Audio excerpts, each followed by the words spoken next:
Hi guys, quick and simple recipe for you today.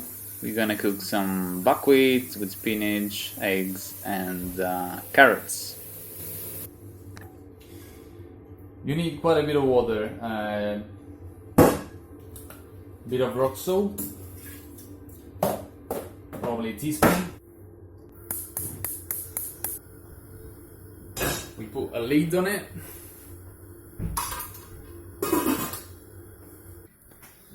Roasted buckwheat.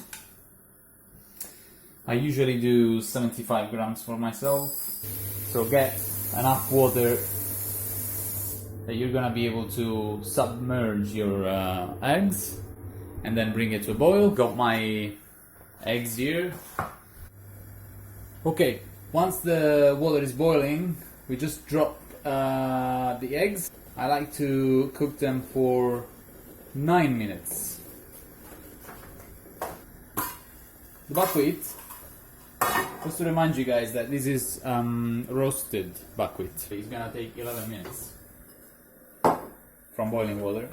So I'm gonna set up a timer now for 9 minutes for the eggs, and then once the 9 minutes go off, then I'm gonna do another extra 2 minutes for the buckwheat. 9 minutes, 11 minutes. And then once the eggs are cooked, they're gonna go right underneath cold running water. Okay, washing my carrots here with the brush. Washing the spinach now, about 100 grams. That's more than enough for me.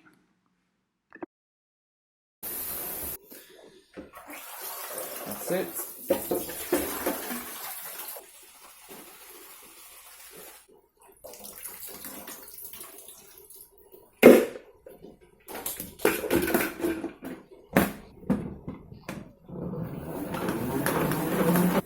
My eggs are ready.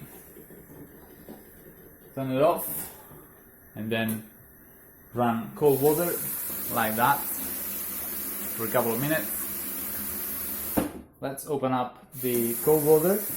That way we're not gonna burn all the plastic pipe. And we just basically pour very gently and slowly the water out. That's it.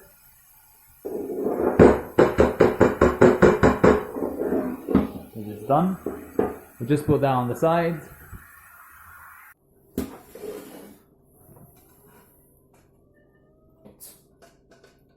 Really? Oh my god! My hand is burning! I always tend to leave an ingredient in my plate, at least one, that is raw. This is because I strongly believe that since our bodies evolved a lot earlier than fire was invented, I'm a strong believer that you must have some sort of raw foods in your plate to aid your digestion.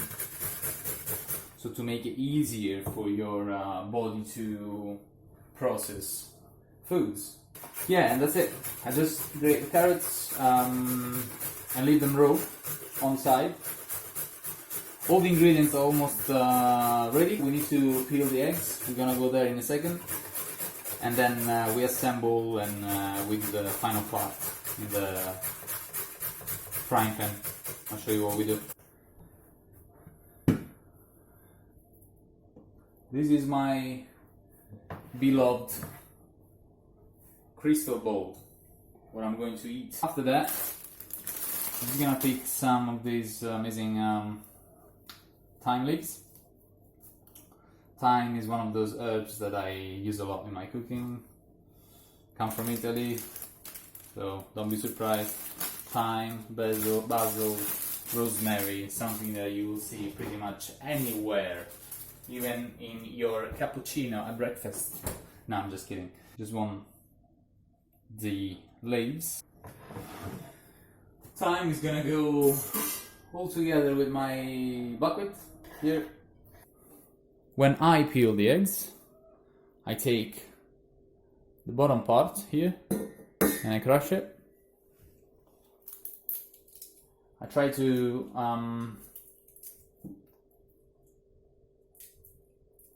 get that little very thin peel off first, and when this peel here that you see is off, see that? I can clean the egg a lot easier.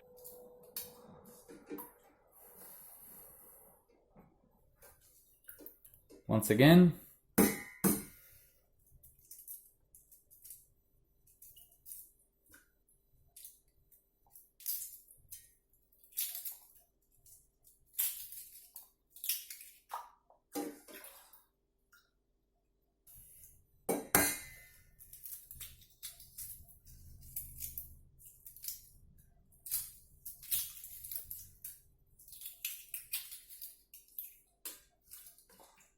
vinegar makes steel and a lot of other things shiny, and it's also a natural degreaser.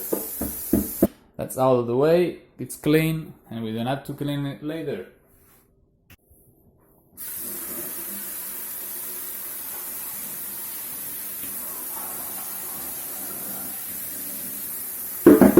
Look how cool is this? This is a present from my mom. Amazing. Okay, now medium to high. Let's leave it there for a minute. Coconut oil, just 1 tablespoon, that's enough. Here I've got an Indonesian spice mix, which is really nice. It's got paprika, garlic, onion, coriander seed, chili flakes, turmeric, cayenne, coriander leaf, ground white pepper, cumin, ginger, galangal, and lemongrass. That should be ready. We know it is ready when it becomes, liquid, almost flows in the pan, almost like water. And also, we know it is ready because when we add, in this case, buckwheat, it makes a nice sound. It makes a lovely sound.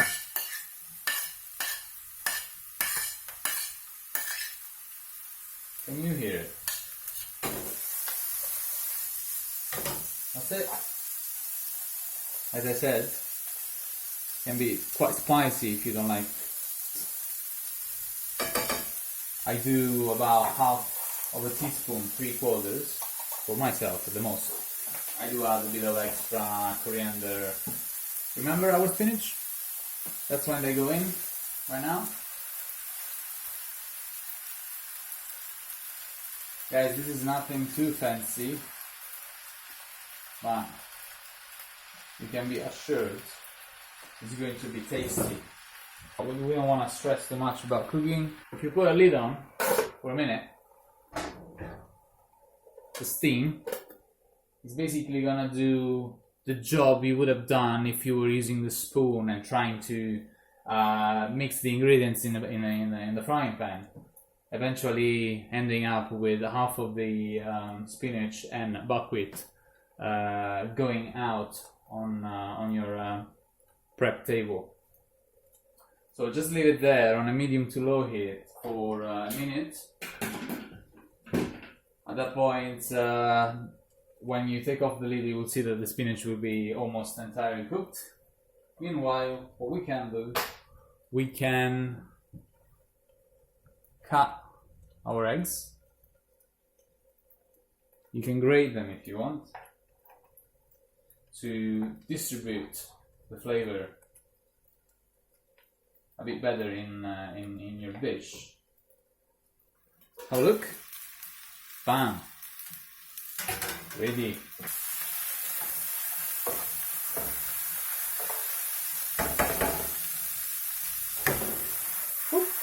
So as you remember from the beginning of the video, we did put some salt in the water when we were cooking the buckwheat.